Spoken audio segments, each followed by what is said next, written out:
Hello! Welcome back to another episode of The Delicious Legacy, the most fun and scrumptious archaeogastronomical podcast out there. Welcome to our Christmas special.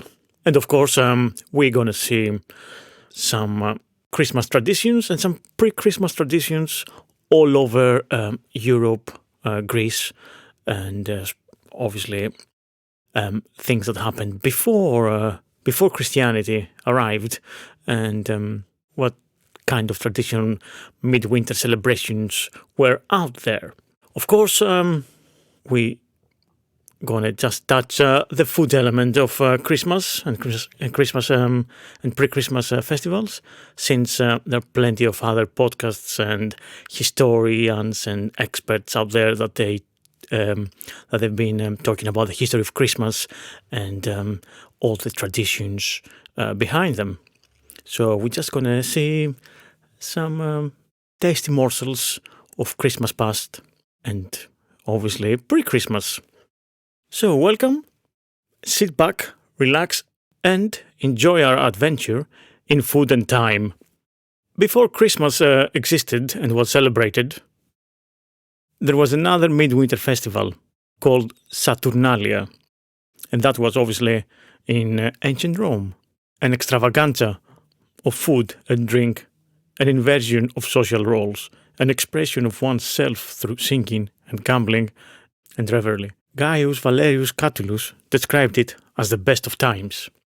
Initially started as one-day celebration, usually around December the 17th in our calendar, but evolved over the years and was really a huge celebration over the whole month of December, really. And the Roman dramatist Seneca complained that December used to be a month. Now it's a whole year. There were always some spoiled sports out there, weren't they? The ancient Greek equivalent of Saturnalia was Chronia, and it was happening more or less a similar time of winter.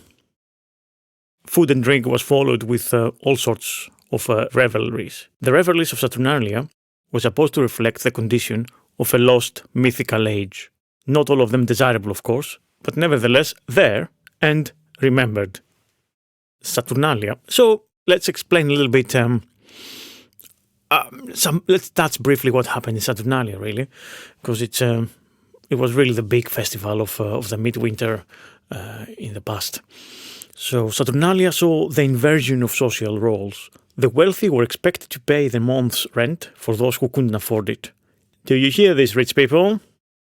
Masters and slaves were to swap clothes. People would go around the streets, and there was a merrymaking and singing songs, which some people associate with modern carols. Although this, as much else from antiquity, is open obviously to debate.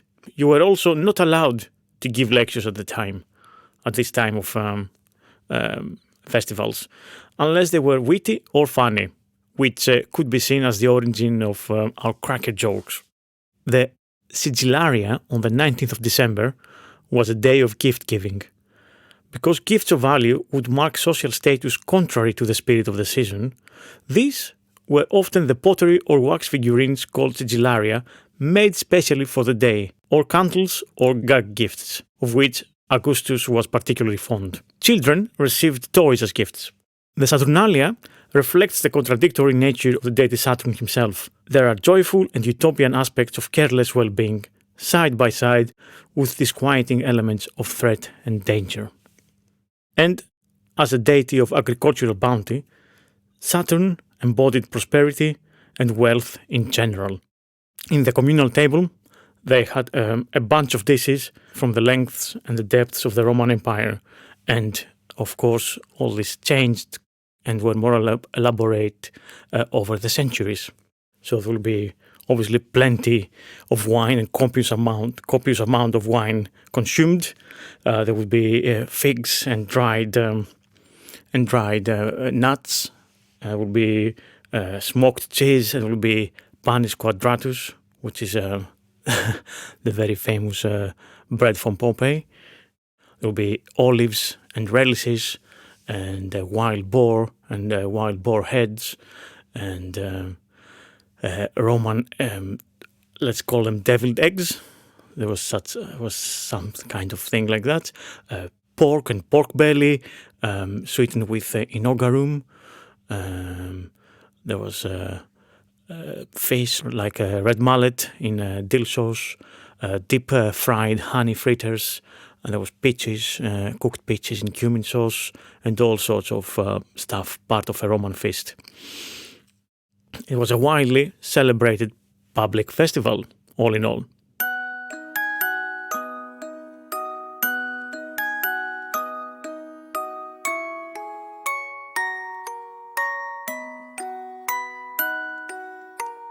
Of course, being winter, Romans and ancient Greeks, as much as any other agricultural society, winter was a period of not much to do, really. So there had to be festivals and celebrations and eating and drinking and being merry.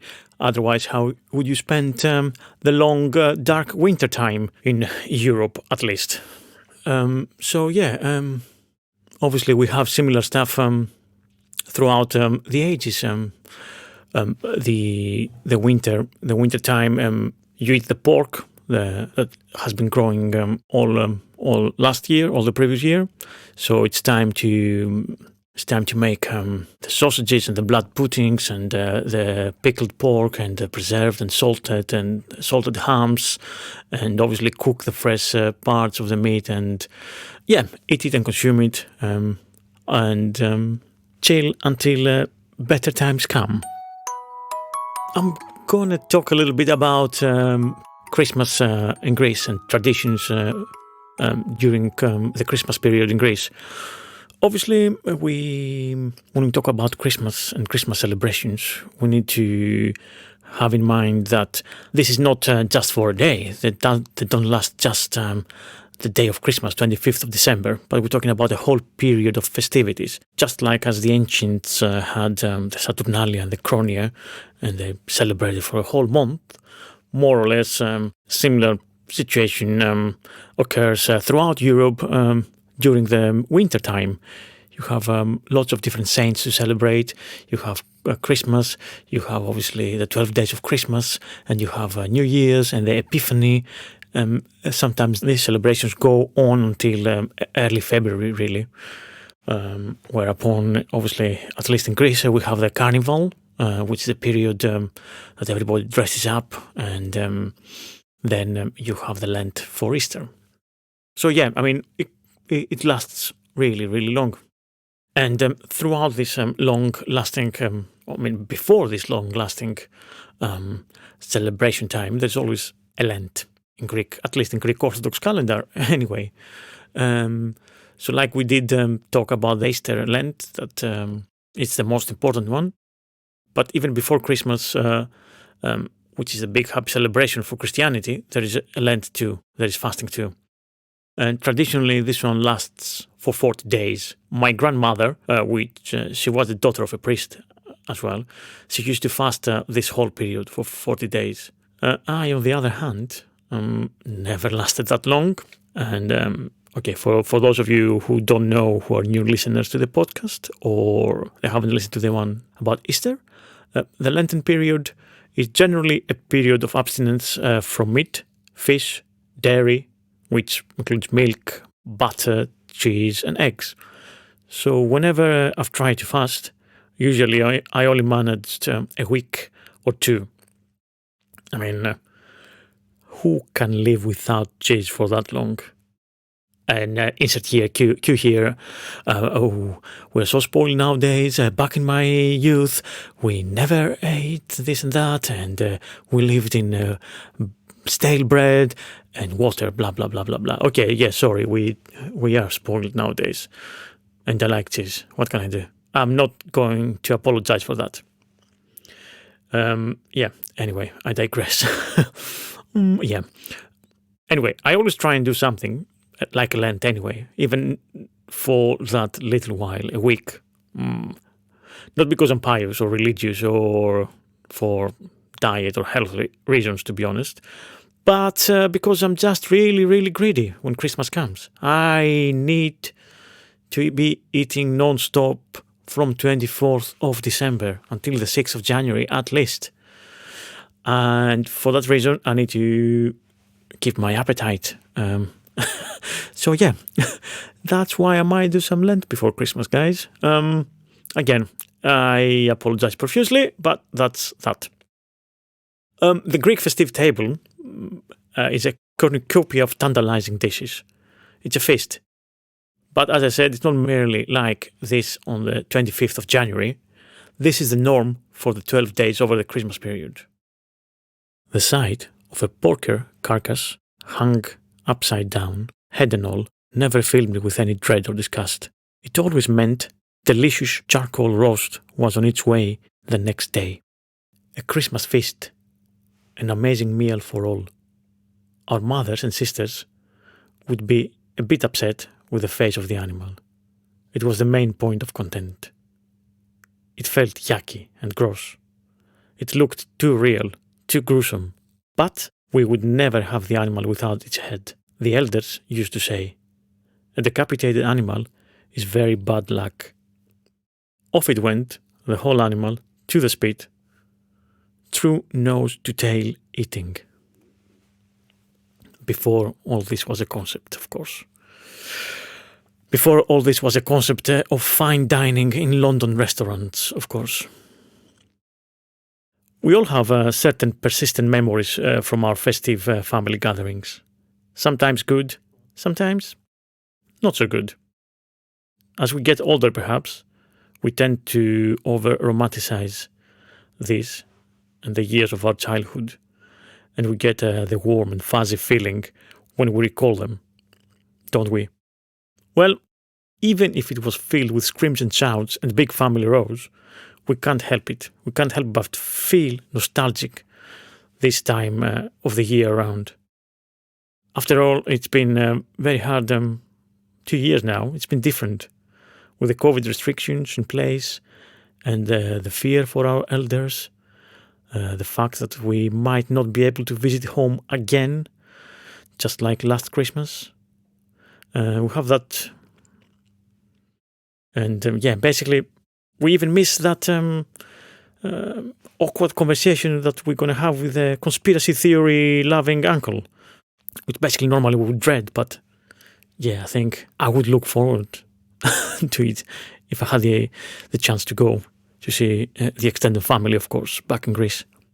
Instead, I guess some of us will be self-isolating. Some of us will be on our own, and some of us will just hope that things will be better next year around, and we'll spend it with our families.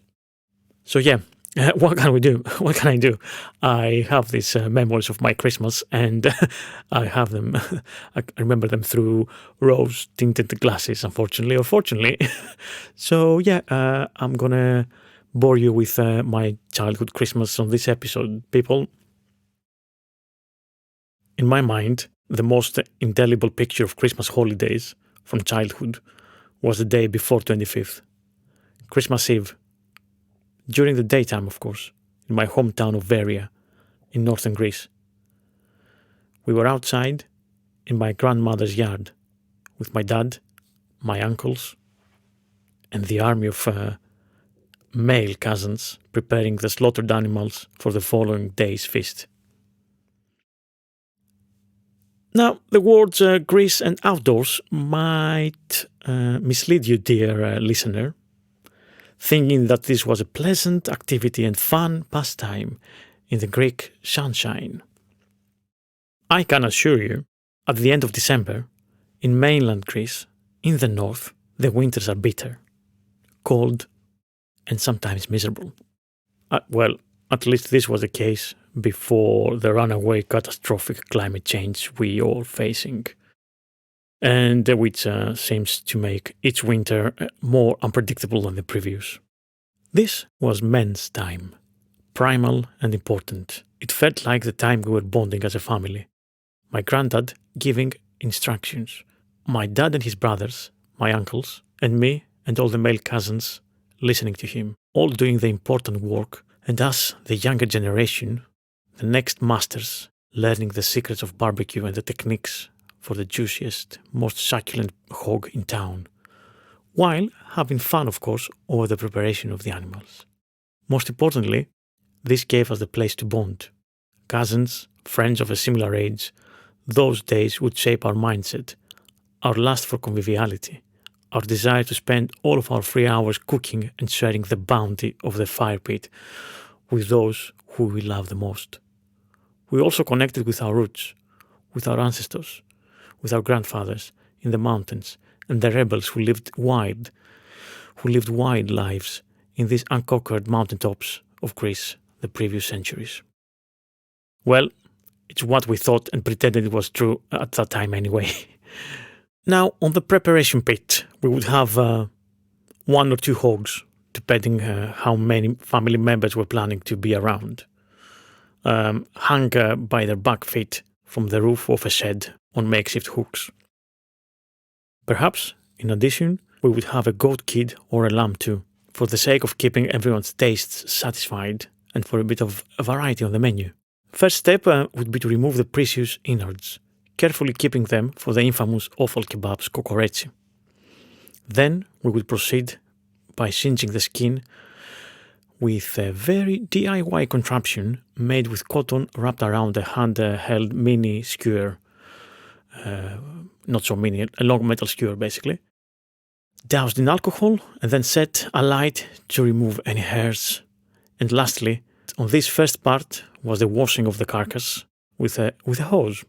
These were carefully choreographed rituals with specific steps taken the same way year after every year. The spits, or souvlas, were then prepared.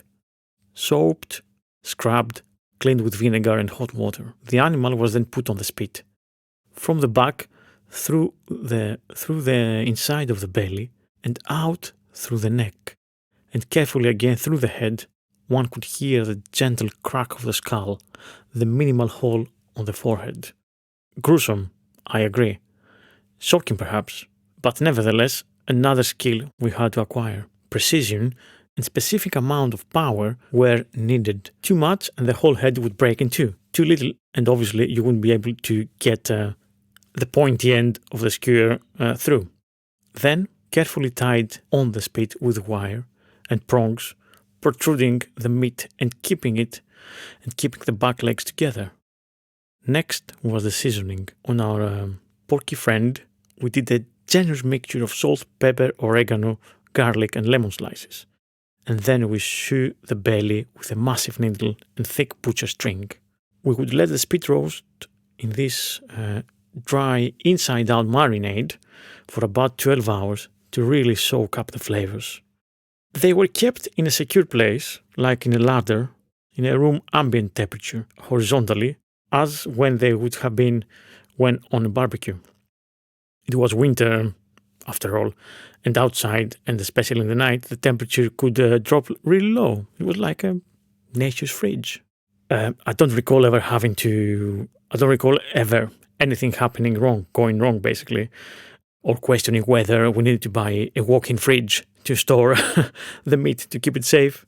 One could easily imagine that we were feeling damaged and exhausted after a whole day out in the cold weather, carrying heavy barbecues from the basement, buried treasures from last year, unearthing them and revealing the stories of past revelry, washing with cold water the animals and freeze our asses off. But, for the most part, it was pleasure, joy and ecstasy. The feeling of belonging, I guess. Part game, part serious. And the transformation of the raw materials and the space itself to something worth celebrating about. All were playing an important role here. Here we were, in a small corner of the old town of Area, and we defeated the elements and adverse conditions and had fun. Those festive days, including the Christmas Day fun we had, now I feel that are all stored in one place in time, separate from the rest of the chaotic memories. Recollections from our childhood that seem to surround us and to surround our hazy heads. These are kept safe, secure, always there to comfort me, no matter how bad things can be. When I close my eyes and I'm there, in Yiayia's house, no one can reach us. these elemental memories are protected from any harm. Today's episode is brought to you with the welcome support of Maltby & Greek, UK's leading Greek delicatessen, supplier and distributor of premium Greek produce. Be it wine, herbs, cheeses or olive oil from all over the wild corners of Greece, and working directly with small artisan producers. If you want to try some amazing traditional meats from Greece, preserved meats, why don't you get some Vavourakis organic smoked siglino from Maltby & Greek? So this is preserved and smoked pork in olive oil, and they follow a traditional Cretan recipe for it, which is really old. And the meat is smoked using olive wood, and it's flavored with pepper and cumin. So this is a kind of meat and the kind of preservation techniques that go a long way to the past. Or you can try the organic Cretan sausages with cumin and vinegar. Again, another old Cretan recipe with roots to the Byzantine Empire. Whatever you need, Maltby & Greek has you covered. You can shop online and have the exquisite goods delivered to your doorstep across the UK, or you can visit the shop at Arch 17 Apollo Business Park, Lucy Way, SE16 4ET, Bermondsey, London. Maltby & Greek, the one-stop shop for your Greek fix. And, of course, for all you dear listeners, Maltby & Greek has an amazing discount of 15% off your next purchase. So go online, go to the website and type maltbyandgreek.com/delicious and you get 15% discount at the checkout. So that was the day before, 24th, the preparation during the day. The shenanigans of Christmas Day barbecue, I suppose they're going to be a bit familiar to most of you, I think. The drunken dancing and non-stop eating is similar, I guess, to all cultures. Just the season really varies. Of course, the barbecue ritual here is a bit more important. It's not like just some quick steaks and sausages that you put on the barbecue and then you eat and you go. Although we had both of these as well included in our barbecue feast. But this was a different affair. You understand, that was a slow affair. We started early in the morning and requiring patience and grit and deep knowledge of the charcoal, the fire, and its capricious character, which needs to be controlled and adjusted even after a couple of glasses of raki or grappa, which of course we consumed from early in the morning as we need to warm up our cockles. So yeah, you understand that we were out there on average in the cold, crisp winter morning, and of course on the contrasting heat of the pit for about 7 hours. So yeah, I won't bore you. I won't bore you too much with the details here. A party's a party. You know what's happening in a party. And after all, there are plenty of barbecue pitmaster style food programs for you to watch, if you want to know how to cook a whole pig on a spit. Let's just say that most of the time, we would fight over the tastier firstly cooked parts of the spit roast. And generally that was the testicles or the bit of the meat at the back of the legs where the bone started to split and the skin was very, very crunchy. So yeah, that's Christmas Day for you. But of course, Greek Christmas doesn't end here. One wouldn't persevere with the Lent for 40 days. Well, okay, none of us did actually, to get just one day of feasting. It hardly seemed a fair exchange, don't you think? No, there is more, a lot more to come. So back to my father's and mother's house, back to my immediate family's homes. So yeah, me, my dad, my mum, brother, and our other yiayia. There's a lot more wholesome cooked food waiting. Both mum and grandma can't help themselves, but cook a mountain of food as if we haven't eaten for months, and as if we were waiting the whole long-lost family to appear, all 50 of them, for our Christmas dinner table. And these celebratory dishes are many. Pork, it's obviously the main meat, and there are countless dishes with it. And the reason for this is called something called Gourounohara, we kind of touched earlier on. It's the most popular tradition in most regions of Greece, which means pig joy, and takes place around Christmas. This is the slaughter of the pig, which has been fattening for over a year. Traditionally, it was always been the time of happiness and revelry. Not that the pig was joyous with the prospect of its sacrifice, this is certain, but joy for the village folk. The felled animal will be savoured all winter long, as we've touched earlier, usually as the only source of meat. Hence, the tradition calls for pork for Christmas Day, either whole on the spit, as my family did, or cooked in various different ways. There's also something called Christopsomo, which is a festive spiced bread, made at Christmas time and traditionally eaten on Christmas Eve. It was always made with the most expensive ingredients, highly sifted white flour, sesame seeds, and spice mixtures such as aniseed, orange, bay, cinnamon, and cloves. On top, other dishes that are a must and adorn every festive dinner table were there. Stuffed cabbage leaves, with veals, mince, and spices, in a thick avolemon sauce. Pork tenderloin cooked with chestnuts and apricots. A capon or a cockerel stuffed with Swiss chard, rice, and wild fennel. Mountains of nut and honey syrup-soaked cookies called melomacarona, and kourabiedes, which is another dessert, or almond shortbread biscuits, which are related to numerous Middle Eastern biscuits, which are found further back in the past in the Ottoman and the Persian cuisine. And of course, countless pies. Savoury meaty ones for New Year's Eve, which they're eaten late, around midnight, just before we go out for an all-nighter. And sweet cake, pie-like cake, for New Year's Day's lunch. Vasilopita, which is prepared for Saint Vasilios, Aios Vasilis, our version of Santa Claus, with a coin inside for good luck. There is the shepherd's meat pie, which is made up in the mountains of all over Epirus, which is in northwest Greece. And this is made with lamb and phyllo pastry.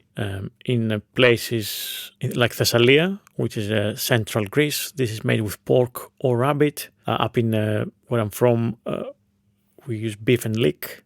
And on all of this you can insert a coin for good luck, actually, just like Vasilopita. In the island of Lesbos, there's a very skilled, highly complicated phyllo making pie, a traditional sweet and savoury pie, which has consecutive layers of phyllo, which give this unique pie the festive character. And this is for New Year's, cheese and spice New Year's pie from Lesbos. And for this, obviously, you make the phyllo with fennel seeds and flour and baking powder and salt and sugar and olive oil and butter. And the filling is kefalotiri cheese, mizithra cheese. You have fresh ginger, you have ground cloves, you have ground cinnamon, freshly grated nutmeg, ground allspice, and you garnish it. Obviously, you have sesame seeds to garnish it, and you bake it like this. Another incredible recipe here. So, Aios Vasilis, the Greek Santa Claus, which is not Santa Claus, but Aios Vasilis, which brings presents to the kids on New Year's Eve. It's, originated on a different level from Saint Nicholas that we have from the rest of Europe and the Germanic Santa Claus, Saint Nicholas, and so on. I guess you all are more familiar with this story. The Greek one, so the Greeks generally, they never associated Saint Nicholas with Christmas to such an extent as the Europeans did. For us, basically, Saint Nicholas' main characteristic, at least in Greek folk tradition and religion, is that he serves as the protector of the seas and the patron. He's the patron saint of sailors.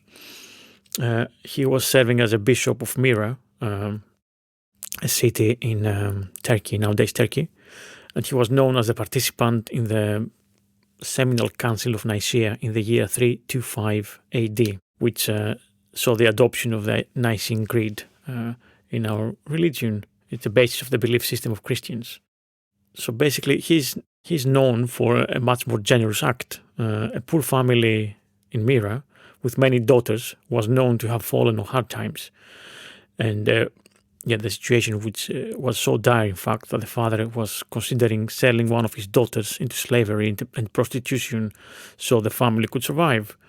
So to save her from this horrendous fate, Saint Nicholas threw gold coins down the chimney of the man's house, thereby saving her and rescuing the family from their predicament. So if that happened or not, or things happen exactly this way, we don't know, but it was Saint Nicholas who said to have committed this act of kindness, and this was the reason why he is associated with chimneys and presents and so on.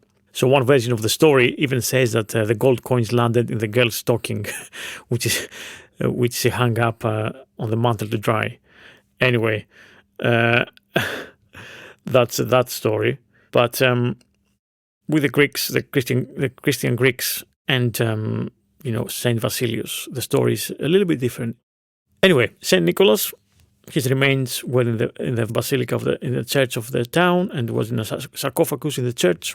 But in 1087, when the Christian Greeks of the region were subjugated by the newly arrived Muslim Seljuk Turks, then a group of merchants from the Italian city of Bari removed the major bones of Saint Nicholas' skeleton from the sarcophagus, and without authorization, of course, as we've seen the Italians and other plunderers do, and brought them to their hometown. So now they're enshrined in the Basilica di San Nicola in Bari, and of course, this is the story of Saint Nicholas, but not the story of our Greek Saint Vasilius. Saint Basil, or Basilius in Greek, whose feast day is on January the 1st, is always remembered by the Greek people as the figure who bore gifts and helped children, the poor and the underprivileged around Christmas time.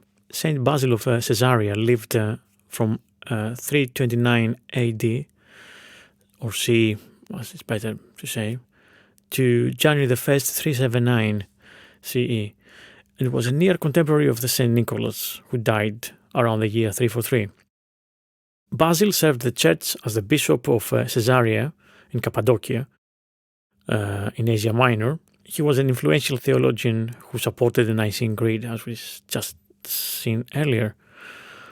But yeah, he focused mostly, in community life, liturgical prayer, and manual labor, and in building the monastic life in Eastern Christianity. So the great saint was not just an intellectual, but lived in this world as well.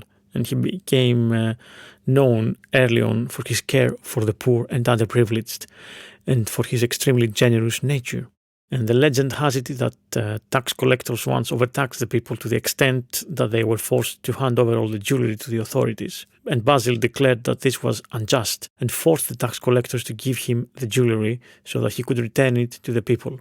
Of course, at that point, it was impossible to determine which jewelry belonged to whom. So he came up with a novel idea to bake cakes with the jewelry placed inside them, and to distribute the cake slices amongst the populace.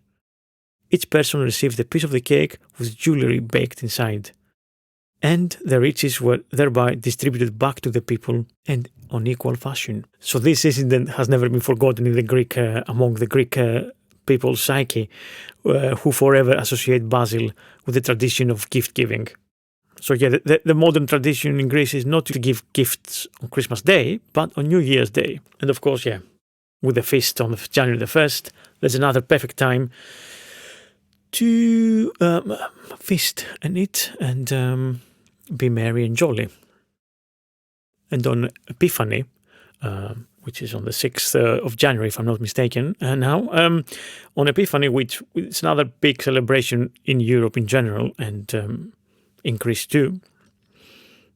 Again, there's again a very celebratory, festive table.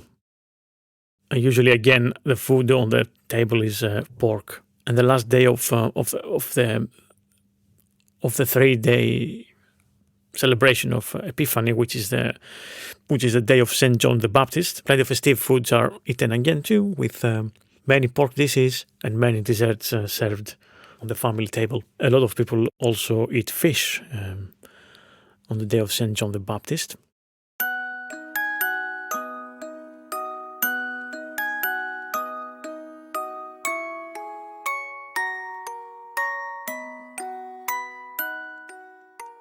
Talking about Christmas and New Year's pies and cakes. Indeed, there are traditional cakes made and eaten almost everywhere in Western Europe between Christmas and early January. They include the 12th night cake, which is a direct line of descent from the Roman cakes of Janus, after whom January is named. Janus, the god of the double gate, the gate that opens and the gate that shuts, has had two faces and a double mission: to look back at the past, the old year, and forward to the future, the new year. In southern France, in Aix and Provence, they make calissons, which they must be made with almonds. They consist of marzipan and crystallized fruits mixed with orange flower and water. All the ingredients being very Provençal and worthy of a sweetmeat, which is the pride of Aix. At Christmas festivities, in Aix and Provence, rich families and confectioners had them distributed by priests at Mass, instead of the consecrated bread. In fact, calissons do contain wafer substance like the wafers of the host in the Catholic Church. And peasants going to work in the fields of the 15th century, like the great lords and ladies of Paris, whose palates were tempted by the highly sophisticated foods of the royal court. The peasants knew only of the figs of Provence, dried by the sun and the mistral wind. Both of them were eating figs at this time of the year. Dried figs were also a feature of the traditional 13 desserts of Christmas. With walnuts or hazelnuts, raisins and almonds, they were one of what were called the four orders of baking friars, so called because the different colors of the nuts and the dried fruit suggested the colors of their habits. A treat for children was the capuchin nougat, a dried fig split open and stuffed with a green walnut. William Peter's Ingliston household, Sir William Peter was a Secretary of State to three successive Tudor monarchs, namely King Henry VIII, Edward VI, and Queen Mary I. Anyway, in his household in the 1550s, the culinary traditions, which we have them written down, so the culinary traditions of Christmas had not altered substantially from those of the previous centuries. For most, it still meant brawn, along with fresh beef, mutton, pork, goose, turkey, apples and cheese, and enormously hard work in the kitchen. The witty Renaissance English poet Nicholas Breton wrote that for the 12 days festival, capons and hens, beside turkeys, geese and ducks, besides beef and mutton, must all die for the great feast, for in 12 days a multitude of people will not be fed with a little. Now plums and spice, sugar and honey, square it among pies and broth. Youth must dance and sing, and the aged sit. And if the cook do not lack wit, he will sweetly lick his fingers.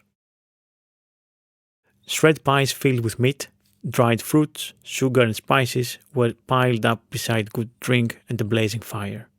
The Tudors welcomed the Lord of Misrule with open arms, revelling in magicians, fools and music, and in a special new 12th night cake, one of the earliest of the English spicy fruit cakes, into which a pea or a bean was baked. Whoever found it was crowned the king or queen of the bean for the evening, presiding over the fun and games. Of course, during the Commonwealth that followed, there were unhappy times. The colour was leached out of life in Christmas. Puritans wore stark black with square white collars and linen caps or tall hats, and Christmas celebrations were banned. Pleasure was repressed, and fishy days and fasting were proscribed as popish. But I think people ignored them and celebrated nevertheless. I hope so anyway. Fast forwarding in Victorian times, Fortnum & Mason provided the finest pre-packed hampers available, and they were so successful that they began to displace the great Christmas pies of old as gifts for the family and friends. And the ideal Christmas family, which was projected from Victoria, from Queen Victoria to her subjects, broadly solemn and religious, but concentrated and crystallized not on the 12th night, as we have in most of Europe, really, but on Christmas Day itself. And of course, the food, it was starting to change a little bit, but still resembled bits of the past. So we still have plum puddings and mince pies, which were the leftover of a forgotten age, as I said. And there was still, these mince pies had beef and minced beef, and they had the best kidney puddings. And of course, slowly that beef was replaced by goose as the choice of meat for the festive table. And obviously the plump breasts of the goose were carved for the family, and the legs were sent down to the kitchen for the staff. Yeah, most people from the childhood time remember pork cooked either in the oven or on the spit. And for some people who were more inclined to follow the Lent, 24th was still a day of Lent, and there was just a bean soup without olive oil, with lots of olives, of course, which are allowed in Greek Orthodox Lent, and lots of onion with salt. Then there was a fashion of turkey, of course, even on the Greek table, unfortunately. A lot of people started having turkeys, and then until the point that everybody in the family agreed that this is really boring and tasteless. So let's go back to pork. I think for most of you British listeners, I guess your typical family Christmas was roast turkey with all the usual accompaniments, and I guess people would have desserts as well as Christmas cake and trifle with meringue, cheeses, assortment of cheeses, and I guess some people will have some duck as well if they were fancy. And again, speaking with lots of friends here in UK of all ages and from all over the country, Scotland and so on. Again, a lot of people find turkey quite boring, a boring dish. So everybody seems to start diversifying a little bit on their Christmas table. And salmon is a good idea. Goose is another good idea that people cook. Stuffed chicken or a cockerel or something like that. And pork as well. And this is it more or less. A short description of Christmas. My Christmas, ancient Christmas, Saturnalia, traditional stuff, and an overview of different dishes of the festive period. I hope you've enjoyed this bonus episode, our little Christmas festive episode, full with memories of childhood Christmases, even if the food is boring, and even if you have shouty uncles and aunties. I think we only keep the best of the times in our heads. It's time for families. Love them or loathe them. Well, I think that's all from me. Thanks for listening. Have a lovely Merry Christmas. Enjoy your food and drink with your loved ones. And I'll see you next year, in the new year, with lots more archaeogastronomical adventures. I've been Thomas Dinas, and this was the Delicious Legacy Podcast. Have a lovely, lovely Christmas. Bye.